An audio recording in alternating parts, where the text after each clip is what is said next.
When you're out house shopping, there are five components that can impact affordability.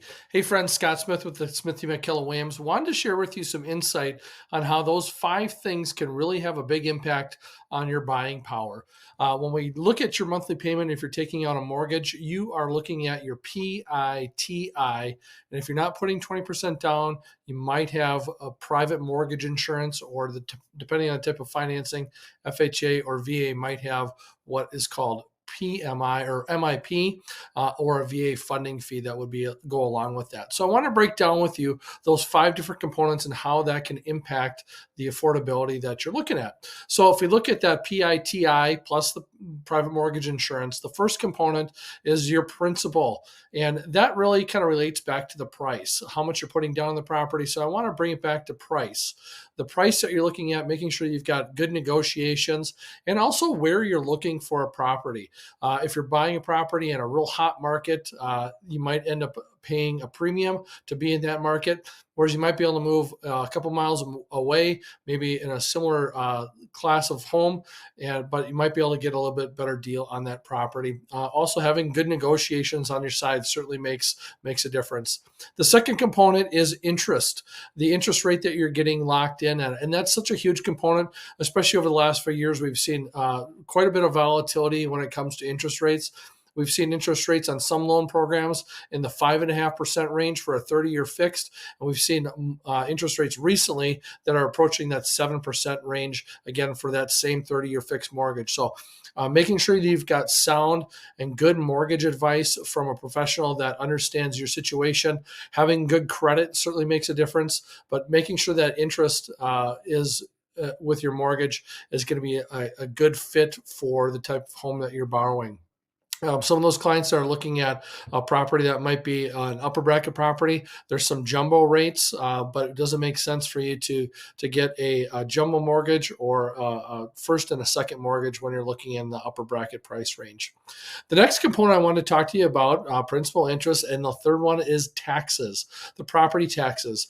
We work in a couple different areas where we're saddling two different states and a couple different counties, and also a couple different school districts. So if we compare apples to apples, a good example is looking at the North St. Paul, Maplewood, Oakdale School District, or even the Woodbury School District or Stillwater School District. Those different school districts will cross county lines, city lines, and school district lines if you're depending on where you are in the community. Your property taxes are a component of the city, the county, and the school district. Those are make up the lion's share of your property taxes. You can be in the same school district and go from one county to the next or one city to the next and have a swing of a couple $100 a month. And that makes a big impact on your affordability. That $200 a month might bring you another $25,000 to $50,000 in buying power for staying within the same school district. Certainly that is something that you want to take into account when you're looking at a property and different communities. The fourth thing I wanted to share with you is the insurance. And we have seen some significant bumps in insurance rates in Minnesota because we've had a lot of hailstorms come through, catastrophe across the country with hurricanes.